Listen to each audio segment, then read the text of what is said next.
खातून जज को धमकी का केस, इमरान खान की हाजिरी से इस्तिस्ना की दरख्वास्त मुस्तरद, नाकाबिले जमानत वारंट गिरफ्तारी जारी। अदालत ने 29 मार्च तक इमरान खान को गिरफ्तार करके पेश करने का हुक्म दे दिया। खातून जज को धमकाने के केस में इमरान खान के खिलाफ थाना मारगला में मुकदमा दर्ज। अमेरिकी सफीर डोनाल्ड ब्लूम ने कहा कि पाकिस्तान संगीन अहमियत के हामिल मुआशी चैलेंजेस का सामना कर रहा है। इस्लामाबाद में मीडिया से गुफ्तगू करते हुए डोनाल्ड ब्लूम ने कहा कि अमेरिका चाहता है पाकिस्तान को मुश्किल वक्त से निकलने का कोई रास्ता मिले। पाकिस्तान के संजीदा मुआशी मामलात पर तमाम शोबों में हल निकालने के लिए काम कर रहे हैं। उन्होंने कहा कि IMF प्रोग्राम भी इसी मामले का एक हिस्सा है। हाल ही में वाशिंगटन में आला सतह तिजारत और सरमायाकारी के मुज़ाकरात मुकम्मल किए। तोशाखाना का रिकॉर्ड जारी, इमरान खान 10 करोड़ 9 लाख रुपए मालियत के कीमती तोहफे ले गए। वज़ीर-ए-आज़म शहबाज शरीफ की हिदायत पर काबीना डिवीजन की सरकारी वेबसाइट पर जारी करदा रिकॉर्ड के मुताबिक तोहफे वसूल करने वालों में साबिक सदूर, साबिक वज़ीर-ए-आज़म, वफाकी वज़रा और आला सरकारी अफसरों के नाम शामिल हैं।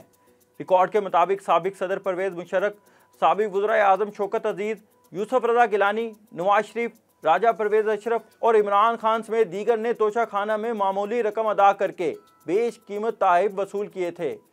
मौजूदा वज़ीर-ए-आज़म शहबाज शरीफ और सदर आरिफ अलवी का तोशाखाना रिकॉर्ड भी अपलोड किया गया है। सबसे ज्यादा तोहफे आसिफ जरदारी, परवेज मुशर्रफ और इमरान खान ने अपने पास रखे।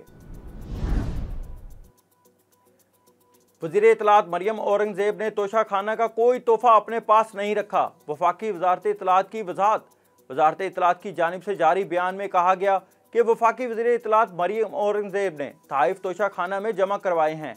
मरियम औरंगजेब ने एक घड़ी जिसकी मालियत 27,25,000 रुपए थी, इसे 19 मई 2022 को तोशाखाना में जमा करवाया। वफाकी वजीर पेट्रोलियम मुसद्दिक मलिक ने कहा है कि रूस से डील कर ली है, पाकिस्तान अपनी ज़रूरत का 1/3 ईंधन रूस से खरीदेगा। कराची में एक तकरीब से खिताब करते हुए मुसद्दिक मलिक ने कहा कि मुकामी सनत को तहफ़्फ़ुज़ देने से अशिया सस्ती होती हैं, पैदावार बढ़ाने से खुशहाली आती है, टैरिफ का तहफ़्फ़ुज़ खुशहाली नहीं लाता। वफाकी वज़ीर ने मज़ीद कहा कि गैस के शोबे में अमीर और गरीब के लिए अलग अलग टैरिफ कर दी हैं। इनका कहना है कि गैस का जितना बिल गरीब देगा, इससे 4 गुना बिल अमीर देगा। मकामी गैस का सर्कुलर डेट ख़त्म कर दिया है। सऊदी वज़ीर ख़ारजा फैसल बिन फरहान ने कहा कि सफारती ताल्लुकात बहाली का मतलब ईरान से तमाम इख्तलाफात का खात्मा नहीं। सऊदी मीडिया को दिए गए इंटरव्यू में वज़ीर ख़ारजा फैसल बिन फरहान ने कहा कि ईरान और सऊदी अरब बातचीत के जरिए इख्तलाफात हल करना चाहते हैं। दोनों ममालिक के दरमियान मुफाहमत का मुआहदा मुश्तरका ख्वाहिशात का आकाश है। उन्होंने कहा कि 2 माह में ईरान और सऊदी अरब के सफारती ताल्लुकात बहाल हो जाएंगे और सफारती ताल्लुकात की बहाली का मतलब ईरान से तमाम इख्तलाफात का खात्मा नहीं। ईरान की जोहरी सलाहियतों में मुसलसल इजाफा तशवीश का बाइस है। शुमाली कोरिया का मजीद 2 मिसाइलों का कामयाब तजर्बा, मिसाइल आबदोज के जरिए फायर किए गए। गैर मुल्की मीडिया के मुताबिक शुमाली कोरिया की जानिब से ये तजर्बा जनूबी कोरिया और अमेरिका की जंगी मशकों के आगाज से चंद घंटे कबल किया गया। जनूबी कोरिया और अमरीकी फौजियों ने आज से 11 रोज मुश्तरका फौजी मशकें शुरू करना थी, जिन्हें फ्रीडम शील्ड 23 का नाम दिया गया है। पाक अफगान T20 सीरीज के लिए स्क्वाड का ऐलान, शादाब खान कप्तान होंगे। पाकिस्तान क्रिकेट बोर्ड की मैनेजमेंट कमेटी के चेयरमैन नजम सेठी कहते हैं कि तमाम सीनियर खिलाड़ियों को इत्मीनान में लेकर फैसले किए हैं। इस पर सबको इत्तेफाक है।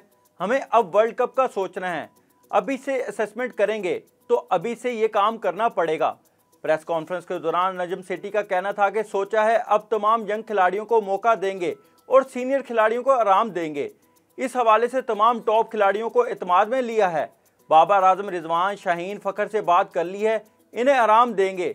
इस पर सारे खुश हैं। ऑस्कर अवार्ड्स की 60 साला तारीख में पहली बार इस तकरीब में बिछाए जाने वाले सुर कालीन का रंग तब्दील कर दिया गया। बैनुल अक़वामी मीडिया की रिपोर्ट के मुताबिक गुज़िश्ता कई बरसों के दौरान ऑस्कर अवार्ड्स की तकरीब में काफ़ी तब्दीलियां देखने को मिली, लेकिन इस तकरीब में बिछने वाले सुर कालीन का रंग नहीं बदला गया था।